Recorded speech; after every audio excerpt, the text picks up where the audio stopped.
ಎಲ್ರಿಗೂ ನಮಸ್ಕಾರ. ಸುಮಾರು 4-5 ದಿವಸಗಳಿಂದ ಏನು ನಡೀತಾ ಇದೆ, ನಮ್ಮ ಕರ್ನಾಟಕದಲ್ಲಿ ಅದು ಕಮಲ್ ಹಾಸನ್ ವಿರುದ್ಧ ಪ್ರತಿಭಟನೆಗಳು ಆ್ಯಂಡ್ ಹೋರಾಟಗಳು ಜೊತೆಗೆ ಹೇಳಿಕೆಗಳೆಲ್ಲ ನಡೀತಾ ಇದೆ. ನೀವು ಆಲ್ರೆಡಿ ಕೂಡ ನೀವು ಕೇಳಿದ್ದೀರಾ. ಹಾಗೆ ಇವತ್ತು ಕೋರ್ಟಲ್ಲಿ ಅವರ ಒಂದು ಚಿತ್ರನ ಬಿಡುಗಡೆ ಏನು ಮಾಡಬೇಕು ಅಂತ ಅವ್ರು ಏನು ದಾವೆ ಹೂಡಿದ್ರು ಆ್ಯಂಡ್ ಅದರ ವಿಚಾರಣೆ ಕೂಡ ನಡೀತಾ ಇದೆ ಆ್ಯಂಡ್ ನಡೆದಿದೆ ಕೂಡ. ಅದ್ರ ಬಗ್ಗೆ ಜಡ್ಜ್ಗಳು ಏನು ಹೇಳಿದ್ದಾರೆ ಅಂತ ನಿಮಗೆ ತಿಳಿಸ್ತೀನಿ. ಆ್ಯಂಡ್ ಈ ವಿಷಯದ ಬಗ್ಗೆ ನಿಮ್ಮ ಅನಿಸಿಕೆ ಏನು ಅನ್ನೋದು ದಯವಿಟ್ಟು ಕಮೆಂಟ್ ಬಾಕ್ಸಲ್ಲಿ ತಿಳಿಸಿ. ಒಂದು ಕಮಲ್ ಹಾಸನ್ ಬಗ್ಗೆ ಆ್ಯಂಡ್ ಇನ್ನೊಂದು ಶಿವರಾಜ್ ಕುಮಾರ್ ಬಗ್ಗೆ. ಬಿಕಾಸ್ ಶಿವರಾಜ್ ಕುಮಾರ್ ಬಗ್ಗೆ ಏನಕ್ಕಂತಂದರೆ ಅವ್ರ ಎದುರುಗಡೆ ಕೂತ್ಕೊಂಡಿದ್ರು. ಈ ಕಮಲ್ ಹಾಸನ್ ಆ ಒಂದು ಕಿತ್ತೋಗಿರೋ ಹೇಳಿಕೆ ಕೊಡೋ ಸಮಯದಲ್ಲಿ ಇದೇನು ಅಂತಂದರೆ ತಮಿಳಿಂದ ಕನ್ನಡ ಹುಟ್ಟಿದೆ ಅಂತ ಹೇಳೋ ಸಮಯದಲ್ಲಿ ಅದನ್ನು ಕೇಳಿಸ್ಕೊಂಡು ಅರ್ಥ ಮಾಡಿಕೊಂಡು ಎದುರುಗಡೆ ಕೂತಿರುವಂಥದ್ದು ಶಿವರಾಜ್ ಕುಮಾರ್ ಅವರು. ಸುಮಾರು ಜನ ಹೇಳ್ತಿದ್ದಾರೆ ಶಿವರಾಜ್ ಕುಮಾರ್ಗೆ ಯಾಕೆ ಟಾರ್ಗೆಟ್ ಮಾಡ್ತಿದ್ರೆ ಹಾಗೆ ಹೇಗೆ ಅಂತ. ಎದುರುಗಡೆ ಕೂತ್ಕೊಂಡು ತಲೆ ಅಲ್ಲಾಡಿಸ್ಕೊಂಡು ಹೌದು ಹೌದು ಅಂತ ಸನ್ನೆ ಮಾಡೋ ರೀತಿಯಲ್ಲಿ ತಲೆ ಅಲ್ಲಾಡ್ತಿರೋಂಥ ಶಿವರಾಜ್ ಕುಮಾರ್ ಅವ್ರಿಗೆ ಗೊತ್ತಾಗ್ಲಿಲ್ವಾ ಆವಾಗ? ಅದಾದಮೇಲೆ ಸುಮಾರು ಮತ್ತೆ ತಿರ್ಗಾ ಕ್ವಶನ್ಗಳು ಕೇಳಿದಾಗ ಕೂಡ ಮೀಡಿಯಾದಿಂದ ಅದನ್ನು ಟ್ಯಾಪೆ ಸಾರಿಸುವಂಥ ಕೆಲಸನೇ ಮಾಡಿದ್ದಾರೆ ಹೊರತು ಅದನ್ನು ವಿರೋಧ ಮಾಡುವಂಥದ್ದು ಸುಳ್ಳು ಸತ್ಯ ಏನು ಹೇಳಿಲ್ಲ ಈ ಮನುಷ್ಯ. ಓಕೆ, ಅವ್ರ ಬಗ್ಗೆ ಆಮೇಲೆ ಮಾತಾಡೋಣ. ಆ್ಯಂಡ್ ಈ ಕೊಂಗ ತಮಿಳ್ ಹಾಸನ್ ಬಗ್ಗೆ ಮಾತಾಡಬೇಕು ಅಂದರೆ ಸಿಕ್ಕಾಪಟ್ಟೆ ಇದೆ. ಆಮೇಲೆ ಎಂಥ ಕಚಡ ಕೆಲಸ ಮಾಡಿದ್ದಾನೆ ಅಂತಂದರೆ ತಮಿಳಿಂದ ಇವನೇನು ದೊಡ್ಡ ಶಾಸ್ತ್ರಜ್ಞಾನ ಅಂತ ಕೇಳ್ತಿರೋವಂಥದ್ದು ಕನ್ನಡ ಜನತೆ ಅವತ್ತಿಂದ ಕೂಡ. ಇವನ ಸಿನಿಮಾಗಳಿಗೆ ಬಹಿಷ್ಕಾರ ಹಾಕಬೇಕು ಅಂತ ಇಡೀ ಕರ್ನಾಟಕ ಒಂದಾಗಿ ನಿಂತ್ಕೊಂಡಿದೆ, ಕನ್ನಡ ಜನತೆ ಒಂದಾಗಿ ನಿಂತ್ಕೊಂಡಿದೆ. ಜೊತೆಗೆ ಫಿಲಮ್ ಚೇಂಬರ್, ಕನ್ನಡ ಪರ ಸಂಘಟನೆಗಳು ಎಲ್ಲ ಕೂಡ ಒಂದಾಗಿ ನಿಂತ್ಕೊಂಡು ಇವನ್ನ ಥರ್ಡ್ ಲೈಫ್ ಮಾಡೋಕ್ಕೋಸ್ಕರ ಇವಾಗ ನಾವಂತೂ ನಿಂತ್ಕೊಂಡಿದ್ದೀವಿ. ಇವ್ನ ಸಿನಿಮಾ ಅಂತೂ ಕರ್ನಾಟಕದಲ್ಲಿ ಬಿಡುಗಡೆ ಆಗಬಾರ್ದು. ನಾಟ್ ಓನ್ಲಿ ಇದ್ರ ಮುಂದೆ ಬರುವಂಥ ಈ ತಮಿಳ್ ಹಾಸನ್ ಸಿನಿಮಾಗಳು ಯಾವುದು ಕೂಡ ಕರ್ನಾಟಕದಲ್ಲಿ ರಿಲೀಸ್ ಆಗಬಾರ್ದು.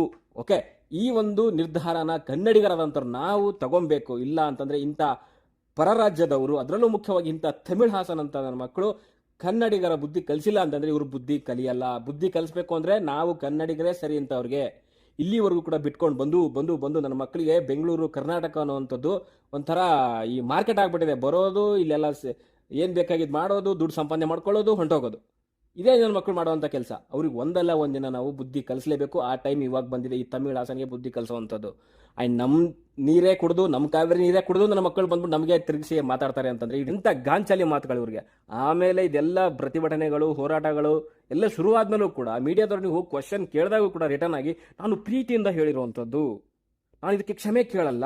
ಇವರು ಮುಂಚೆ ನನಗೂ ಇದೇ ರೀತಿಯಲ್ಲಿ ಅಂದರೆ ಥ್ರೆಟನ್ ಮಾಡಿದ್ರು, ಎದುರಿಸಿದ್ರು ನನಗೆ, ನನ್ನ ಸಿನಿಮಾಗೆ ರಿಲೀಸ್ ಮಾಡಲ್ಲ ಅಂತ. ನಾನು ಇದಕ್ಕೆಲ್ಲ ಕ್ಷಮೆ ಕೇಳಲ್ಲ ಅಂತ ಹೇಳ್ತಾನಲ್ಲ. ಎಂಥ ದುರಾಂಕಾರಿ ಇರಬೇಡ ಇವನಿಗೆ, ಎಂಥ ಗಾಂಚಲಿ ಇರಬೇಡ. ಪ್ರೀತಿಯಿಂದ ಹೇಳಿದೆ ನನಗೆ ಬೆಂಗಳೂರು ಅಂದರೆ ಇಷ್ಟ, ರಾಜ್ಕುಮಾರ್ ಅಂದರೆ ಇಷ್ಟ. ನಿನಗೆ ರಾಜ್ಕುಮಾರ್ ಇಷ್ಟ ಇರ್ಬೋದು, ಬೆಂಗಳೂರು ಇಷ್ಟ ಇರ್ಬೋದು, ಯಾವ ನಿನಗೆ ಹೇಳಕ್ಕೆ ಹೇಳಿದ್ದು ತಮಿಳಿಂದ ಕನ್ನಡ ಹುಟ್ಟಿದೆ ಅಂತ? ನೀನು ದೊಡ್ಡ ಶಾಸ್ತ್ರಜ್ಞಾನ. ಎಂಥ ಕಚಡ ಬುದ್ಧಿ ಇರಬೇಡ ಇವರಿಗೆಲ್ಲನೂ.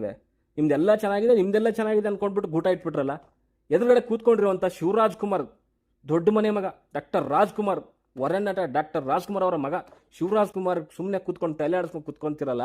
ನಿಮ್ಗೇನಾದರೂ ಸ್ವಾಭಿಮಾನ ಅನ್ನೋದಾದ್ರೂ ಇದೆಯಾ ಒಂಚೂರಾದ್ರೂ? ಒಂದ್ಸಾರಿ ಲಾಸ್ಟ್ ಟೈಮ್ ಒಂದು ಸ್ವಲ್ಪ ಕೆಲವು ವರ್ಷ ತಿಂಗಳುಗಳ ಹಿಂದೆ ಒಂದು ಯಾವುದೋ ಸಿನಿಮಾಗೆ ಹೇಳ್ತಾರೆ ನಮ್ಮ ಥಿಯೇಟರ್ಗಳು ಬೇಕಾದ್ರೆ ಬಿಟ್ಕೊಡ್ತೀನಿ, ನಮ್ಮ ಸಿನಿಮಾಗಳು ಇಲ್ಲಾಂದ್ರೂ ಪರವಾಗಿಲ್ಲ, ನಾನು ಥಿಯೇಟರ್ಗಳನ್ನ ಬಿಟ್ಕೊಡ್ತೀನಿ ಅಂತ ಹೇಳ್ತಾರೆ. ಎಂಥ ನಿರಾಭಿಮಾನಿ ಇರಬೇಡ. ಶಿವರಾಜ್ ಕುಮಾರ್ಗೆ ಬೈತಾ ಇದ್ದಕ್ಕೆ ಸುಮಾರು ಜನ ಏನು ಎದ್ದೇಳ್ತಿದ್ದಾರೆ, ಶಿವಾಣಿಂಗ್ ಬೈತೀರ ನೀವು, ಅವ್ರ ಕನ್ನಡದ ಬಗ್ಗೆ ಪ್ರಶ್ನೆ ಮಾಡ್ತೀರಾ? ಮತ್ತು ಇನ್ನೇನು ಮಾಡ್ಬೇಕ್ರಿ? ನಮ್ಮ ರಾಜ್ಯದಲ್ಲಿ ಏನೋ ಆಗುತ್ತೆ, ಹೆಚ್ಚು ಕಡಿಮೆ ಆಗುತ್ತೆ, ಓಕೆ. ಅವ್ನು ಯಾವನೋ ತಮಿಳವ್ನ ಮುಂದೆ ಹೋಗ್ಬಿಟ್ಟು ಸುಮ್ಮನೆ ತಮಿಳಿಂದ ಕನ್ನಡ ಬಂದಿದೆ ಅಂದ್ರೆ ಸುಮ್ಮನೆ ಕೂತ್ಕೊಂಡಿದ್ರಲ್ಲ. ರಾಜ್ಯದ ಒಂದು ಕನ್ನಡ ಭಾಷೆನ ಮಾನ ಮರ್ಯಾದೆನ ನೀವು ಇದು ಮಾಡ್ತಿದ್ದೀರಲ್ಲ ನೀವು. ಎಂಥ ನಾಚಿಕೆಗೇಡಿನ ಸಂಗತಿ ಅದು. ರಾಜ್ಕುಮಾರ್ ಅವರ ಮಗನಾಗಿ ಇಂಥ ಒಂದು ಹೇಳಿಕೆ ಕೊಟ್ಟರು ಕೂಡ ಸುಮ್ಮನೆ ಕೂತಿದ್ರಲ್ಲ.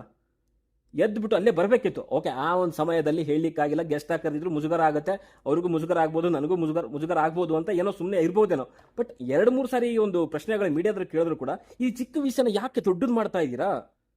ಅವತ್ತೇ ಬಂದಿರೋ, ಅವತ್ತು ನಿಮಗೆ ಕೇಳಲಿಕ್ಕೆ ಆಗಿರಲಿಲ್ವಾ? ನಮ್ಮ ಡಾಕ್ಟರ್ ರಾಜ್ಕುಮಾರ್ ಅವ್ರಿಗೆ ಅಂತಂದರೆ ಅವ್ರಿಗೆ ಪ್ರೀತಿ ಇದೆ, ಅಪ್ಪಾಜಿ ಕಂಡ್ರೆ ಪ್ರೀತಿ, ಬೆಂಗಳೂರು ಕಂಡ್ರೆ ಪ್ರೀತಿ, ಒಳ್ಳೊಳ್ಳೆ ಮಾತುಗಳು ಹೇಳಿದ್ದಾರೆ.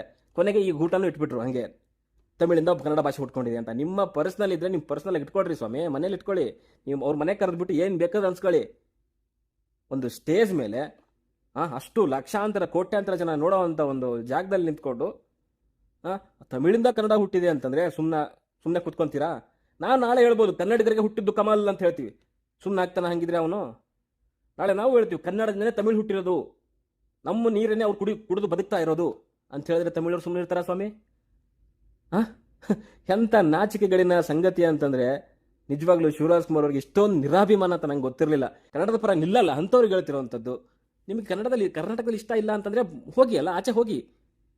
ನಿಮ್ಗೆ ಎಲ್ಲಿ ತಮಿಳ್ನಾಡು ಇಷ್ಟ ಇದೆ ಅಲ್ಲಿಗೆ ಹೋಗಿ, ಉತ್ತರ ಭಾರತಕ್ಕಿದೆ ಅಲ್ಲಿಗೆ ಹೋಗಿ, ತೆಲುಗು ಸ್ಟೇಟ್ಗೆ ಹೋಗ್ಬೇಕು ಅಲ್ಲಿಗೆ ಹೋಗಿ. ಯಾಕೆ ನಮ್ಮ ನೆಲದಲ್ಲೇ ಕೂತ್ಕೊಂಡು ನಮ್ಮ ನೆಲ ಜಲ ಭಾಷೆ ವಿಷಯ ಅಂತ ಬಂದಾಗ ಯಾಕೆ ನೀವು ಮಾತಾಡಲ್ಲ? ಯಾಕೆ ವಿರೋಧ ಮಾಡಲ್ಲ? ಇದು ಓನ್ಲಿ ಒಬ್ರಿಗೆ ಹೇಳ್ತಿರೋವಂಥದ್ದಲ್ಲ, ಇಡೀ ಒಂದು ಕನ್ನಡ ದ್ರೋಹಿಗಳಿಗೆ ಹೇಳ್ತಿರೋವಂಥದ್ದು ನಾನು.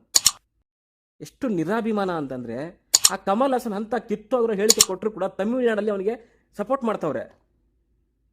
ಕೆಲವು ಕಡೆಗೆ ಅವ್ನು ತಮಿಳವನು ಅಲ್ಲ ಅಂತ ಕೂಡ ಇದೆ, ಅವನ ಕೇರಳದವನು ಅಂತ ಹೇಳ್ತಾರೆ. ಅವನಿಗೆ ಅಲ್ಲಿ ರಾಜಕೀಯ ಒಂದು ವಿಚಾರದಲ್ಲಿ ಅವನಿಗೆ ಮೂಲೆ ಗುಂಪು ಮಾಡಿದ್ದಾರೆ. ಅವನು ಯಾವುದೋ ಒಂದು ಪಕ್ಷಕ್ಕೆ, DMK ಪಕ್ಷಕ್ಕೆ ಸಂತೋಷ ಪಡಿಸೋಕ್ಕೋಸ್ಕರ ಈ ರೀತಿಯ ಕಿತ್ತೋಗಿರೋ ಹೇಳಿಕೆಯನ್ನು ಕೊಡ್ತಿದ್ದಾನೆ. ಆಮೇಲೆ ತಮಿಳರಿಗೊಂದಿದೆ, ನಾವೇ ಸುಪೀರಿಯರು, ಸೌತ್ ಇಂಡಿಯಾ ಅಂತಂದರೆ ನಾವೇ ಇಲ್ಲಿ ಮೇಲು ಅನ್ನೋದೊಂದಿದೆ. ಆ ಒಂದು ಧಿಮಾಕಿಂದ ಈ ರೇಂಜಿಗೆ ಮಾಡ್ತಿರೋವಂಥದ್ದು ಇವರು. ಇನ್ನು ರಾಜಕೀಯ ಪಕ್ಷಗಳಿಂದ ಏನಾದರೂ ಕನ್ನಡ ನೆಲ ಜಲ ಭಾಷೆ ಉದ್ಧಾರ ಆಗುತ್ತಂದರೆ ನಮ್ಮ ತಾಯಣಗೂ ಆಗಲ್ಲ. ಇವರೆಲ್ಲ ಒಂಥರ ಊಸರು ಒಳ್ಳೆ ನನ್ನ ಮಕ್ಕಳಿದ್ದಂಗೆ, ಯಾರಿಗೆ ಯಾವ ಕಡೆ ಏನು ಲಾಭ ಸಿಗುತ್ತೆ ಅಲ್ಲಿ ಮಾತ್ರ ಹೋಗ್ತಾರೆ.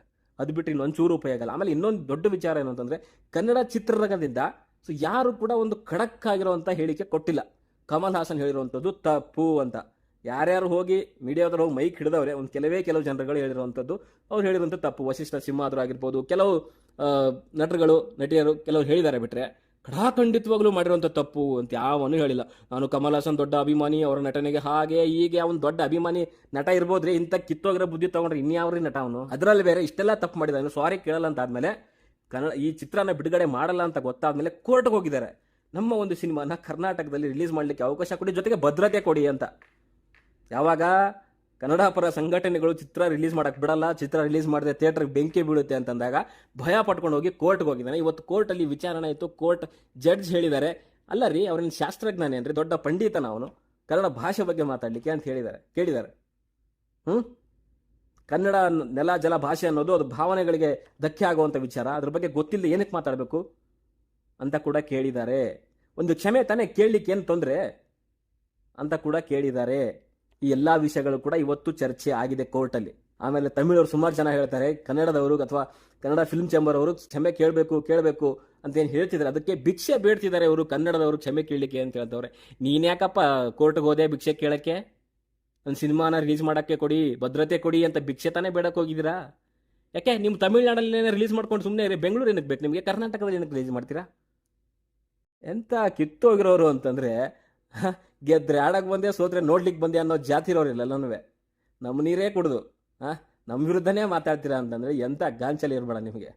ಬುದ್ಧಿ ಕಲಿಸಲೇಬೇಕು ಇವರಿಗೆ. ಸಿನಿಮಾ ರಿಲೀಸ್ ಆಗಬಾರ್ದು. ಆಮೇಲೆ ನಾವು ಕೆಲವು ಜನಕ್ಕೆ ಹೇಳೋವಂಥದ್ದು ಕನ್ನಡದವ್ರಿಗೆ, ಅವ್ನು ಕ್ಷಮೆ ಕೇಳಿ ಅಂತ ಏನಕ್ಕೆ ಬೇಡ್ಕೊಂತೀರಾ? ಅವ್ನು ಕ್ಷಮೆ ಕೇಳೋದು ಬೇಡ, ಅವ್ನ ಸಿನಿಮಾ ರಿಲೀಸ್ ಆಗೋದು ಬೇಡ. ಅವನಿಗೂ ಕರ್ನಾಟಕಕ್ಕೂ ಸಂಬಂಧ ಇಲ್ಲ. ಇನ್ನೊಂದು ಸಾರಿ ಕರ್ನಾಟಕದಲ್ಲಿ ಕಾಲಿಟ್ರೆ ಅವನಿಗೆ ಎಕ್ಕಡದಲ್ಲೇ ಹೊಡಿಬೇಕು. ಅವನಿಗೆ ಎಕ್ಕಡದಲ್ಲೇ ಹೊಡಿಬೇಕು. ಇಂಥ ದರಿದ್ರ ಹೇಳಿಕೆ. ತಮಿಳಿಂದ ಕನ್ನಡ ಹುಟ್ಟಂತೆ, ಇನ್ನೇನು ದೊಡ್ಡ ಶಾಸ್ತ್ರಜ್ಞ.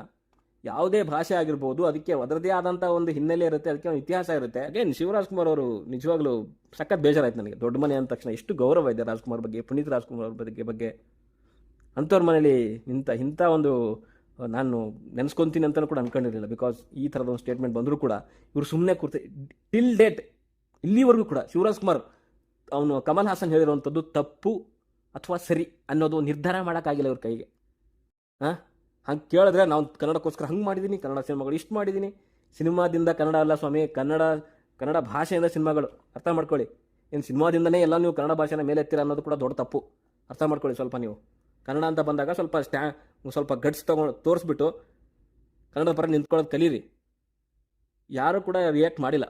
ಕನ್ನಡ ಒಂದು ಮೊದಲೇ ಹೇಳಿದಾಗ ನಾನು ಕಲಾವಿದರಲ್ಲಿ ಯಾರು ಕೂಡ ರಿಯಾಕ್ಟ್ ಮಾಡಿಲ್ಲ. ಅವನೇನಾದರೂ ಕ್ಷಮೆ ಕೇಳಿದ್ರೆ ರಿಲೀಸ್ ಆಗುತ್ತೆ, ಇಲ್ಲ ಅಂತಂದರೆ ಚಾನ್ಸೇ ಇಲ್ಲ. ಆ್ಯಂಡ್ ಆ ಒಂದು ವಿಚಾರಣೆ ಏನಿದೆ ನಾಳೆಗೆ ಮುಂದೂಡಿ ಅಂತ ಸರ್ಕಾರಿ ಪರ ವಕೀಲರು ಕೇಳಿದಾರಂತೆ. ಬಟ್ ಅವರು ಕಮಲ್ ಹಾಸನ್ ಕಡೆಯಿಂದ ವಕೀಲರು ಹೇಳ್ತಿರುವಂಥದ್ದು ಇವತ್ತೇ ಮುಗಿಸ್ಬಿಡಿ, ಬೇಗ ತುರ್ತು ಇದರಲ್ಲಿ ಈ ಕೇಸ್ನ ಮುಗಿಸಿ ಅಂತಲೂ ಹೇಳ್ತಿದ್ದಾರಂತೆ. ಬಟ್ ಏನಾಗುತ್ತೆ ಅನ್ನೋದು ನಾನು ಅಪ್ಡೇಟ್ ಮಾಡ್ತೀನಿ ಮತ್ತೆ. ಓಕೆ, ಸದ್ಯಕ್ಕೆ ವಿಡಿಯೋದಲ್ಲಷ್ಟೇ. ಮುಂದಿನ ವಿಡಿಯೋದಲ್ಲಿ ಸಿಗೋವರೆಗೂ ಟಾಟಾ.